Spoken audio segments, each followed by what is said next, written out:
They keep defying the odds. They keep rewriting the records. Chennai Super Kings, what is this machine even? They've posted 235 for 4 at Eden Gardens, the highest total of this season so far, among the highest totals ever in the IPL, and piled on the misery for a Kolkata Knight Riders who can't seem to catch a break. On Visit Saudi presents ESPNcricinfo T20 Time Out. I welcome Tom Moody back in our studios. And Tom, we thought this was a fair shot for a 200-220 score even, but as CSK do, they exceed expectations. They go one step further, don't they? Which they've done throughout the history of their journey in the IPL. Remarkable batting performance. Yes, it's a very good batting surface.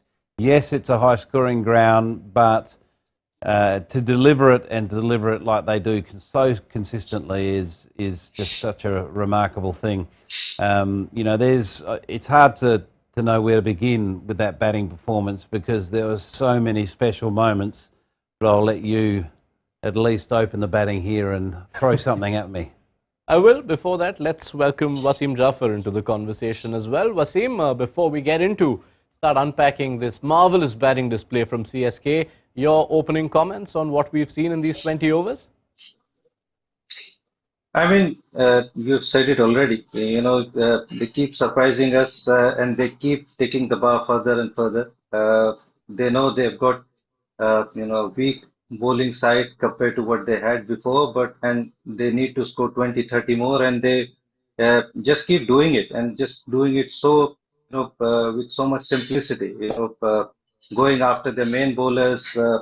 Sunil Narine only able to bowl 2 overs. Varun Chakravarti, who we thought was a threat among that bowling attack, he went for close to 50, 49 in 4 overs. And they do it so well. And the players, Ajinkya Rahane, for example, and Shivam Dube, the kind of job they've done in that middle overs is amazing to see. Obviously, Ruturaj and Devin Conway did the damage early on, but those two guys, the way they batted in the middle is just so nice to watch. Yes, so let's get straight into those two. Tom, since you've allowed me to decide how to open, I will leave the openers for now. Ajinkya Rahane, Shivam Dube enter at 109 for 2 and 12.1 overs.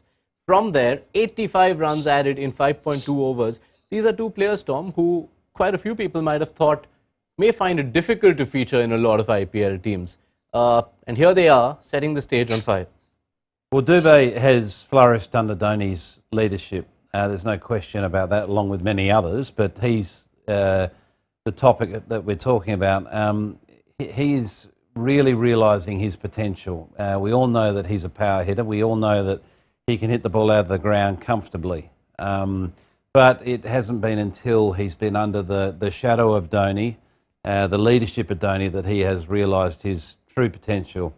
And when you're talking about Rahane, he's another other end of the spectrum, where he's another senior player that's gone to Chennai, that's flourished in the environment that's created down there.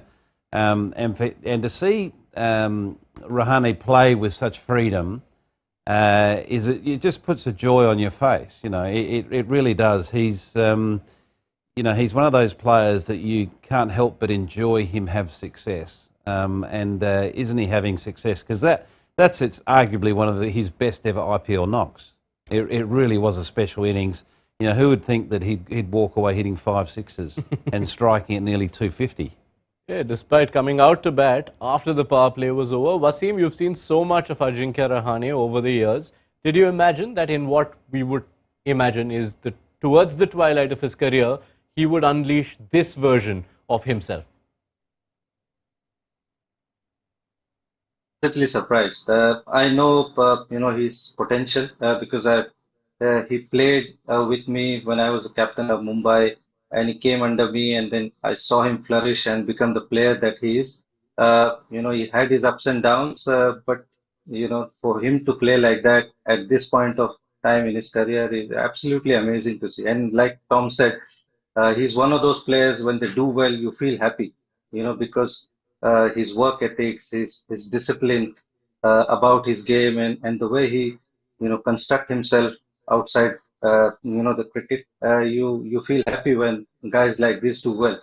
And I feel really happy because I know how hard he works to do well. He's played literally the full season for Mumbai. He led Mumbai, and he does all the hard yards that for somebody who's played 90 odd test matches and to go through that grind, I feel really happy. And some of the shots that he played, it even surprised me.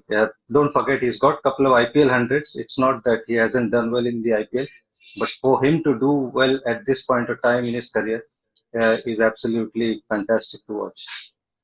There could have been a feeling, Tom, in this innings, since he came out to bat after the power play was done, that this might be a trickier test than any Rahane has faced so far in this season, in this version, because in the power play, he'd had 15 boundaries and 45 balls coming into this game. Outside of the power play, 3 in 31. But is this the knock that shows that it has nothing to do with the power play, but this is genuinely a batter who is in unbelievable touch? I think it's a combination of he's in unbelievable touch, but I think it's a combination of also the fact that he's walking into bat outside of the power play on a very good surface. And it's a lot easier to go out there and express yourself from ball one on a surface that you can trust and has decent pace and bounce, and your timing you can find quite easily. A little bit different on a few other surfaces around the IPL circuit, but certainly in Kolkata, you welcome any time to walk out to bat on that surface, knowing that you can cause some damage if you keep the principles of your batting stable, and that is a good strong base and not looking to overhit the ball. Before we get to the KKR bowling, Wasim, let me get a word in from you on Shivam Dube. Had that 52 of 27 against RCB a couple of games back, and now this one comes out, smashes a 20-ball 50, and part of that onus that drove CSK from what could have been 200 to almost 240. Yeah, I mean, I think he's been given a pretty clear role that he needs to go in and play in that attacking mode. And like I said before, he's one of those guys who plays spin very aggressively and plays really well. No matter you put an off spinner or a leg spinner or for that matter left arm spinner, he hits them big no matter where you bowl. He's one of the best strikers against the spinners I've seen. And when he gets in, Devin Conway had just got out to Chakravarti, but he just took on Varun Chakravarti, somebody who was bowling well at that point of time. He just changed the game by taking him on, and then the other guys as well. Even Suyash, who I thought probably one of the best bowlers of KKR today, but his striking in that middle period was game changing. And I think he's been given a clear role and he's playing it to perfection. It's nice to see. I mean, CSK is one of those franchise who backs their players to the fullest, and they are given a clear roles, and it's no surprise that they come good.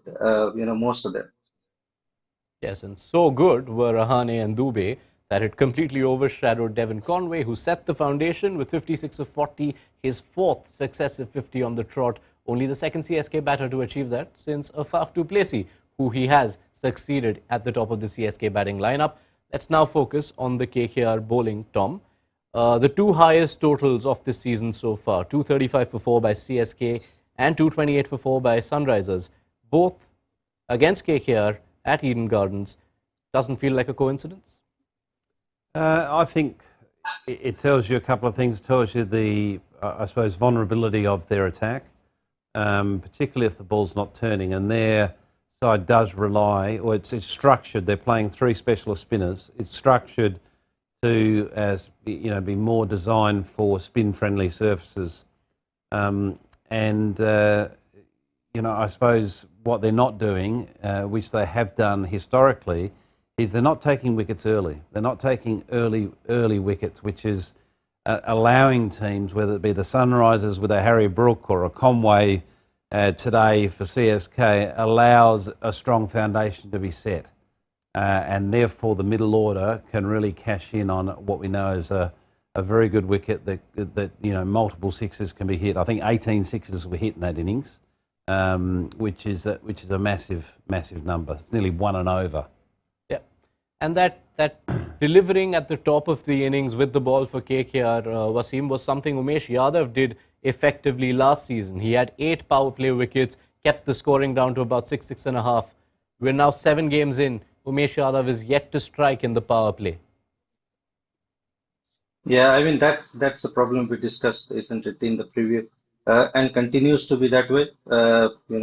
They're struggling to pick wickets in the power play, and then if you find your spinners on this kind of surface, it's gonna add more agony than anything, especially against team like CSK. So problems continue to pile on KKR.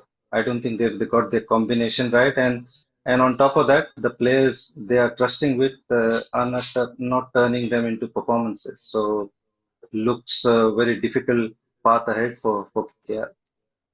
In the years past, Tom, even if KKR had a slow start with the ball, you could have a Sunil Narayan come and instantly plug the scoring rate.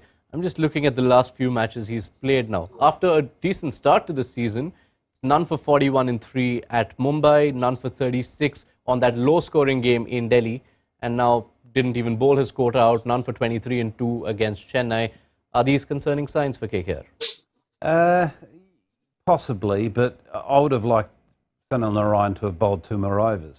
You know, he is a premium bowler, and when the ball's flying around at over 10s and over, I would want to be giving my most experienced and arguably best bowler in my attack his full quota to see if he can help turn the ship. So in a way, only bowling 2 overs for 23. He's being hung out to dry to a certain extent because, he's probably thinking, well, just get me into the game. Give me my 2 overs so I can complete my 4 and I'll take you 2 more. I'll take you 2 wickets and help turn this around. Instead of us chasing 235, let's chase 210. But he wasn't given that opportunity. So, I sort of look at it the other way around that, he is a world-class bowler. He is one of the champions of IPL history. And today he fell short, not getting the opportunity to have an impact, and that's what he's there for. Right, Wasim, do you reckon KKR have any shot at all of getting close to the CSK score? Well, yeah, anything's possible. You can't rule them out, but I think one of them has to play, probably an outstanding knock, not just one, but maybe 2. They have got the batters. They want Venkatesh Iyer again to come good. Nitish Rana, Andre Russell. They've got the players. They just need 1 or 2, probably outstanding knocks to come good. Dhoni won't let it happen so easily. But this is a good surface, so you could say that if they do well at the start of the innings, if they win the power play, anything's possible. But I think CSK might just be too good for them. It just looks a way far score than what we feel. We knew they were going to do something different at the top. The expected openers were Jason Roy and Narayan Jagdishan, who's come back into the team. But there is something even more different. This one might be a forced hand, Tom, because we saw Jason Roy have a bit of an injury on the field. Sunil Narayan's come out to open instead. Yeah, I think that's clearly an injury to Roy. Roy left the field with some sort of lower leg injury after fielding a delivery, so that's incredibly unfortunate for him and KKR. But their hand has been forced, and maybe Narayan can make up for the 2 overs he missed out with the bat.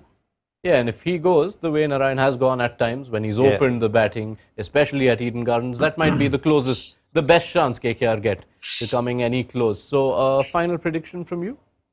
I think CSK have got this in the bag. All right, so predicting a comfortable win from both sides, I will say goodbye for now to Tom Moody and Wasim Jaffer, and see them again at the end of these 20 overs, which we will hope end on time, doesn't push us closer to midnight as these double headers tend to at times. Be sure to follow the match and how close KKR do get to this total on the ESPNcricinfo app, and we'll be back as soon as this game is over with all the analysis from KKR versus CSK on Visit Saudi presents ESPNcricinfo T20 Timeout. See you then.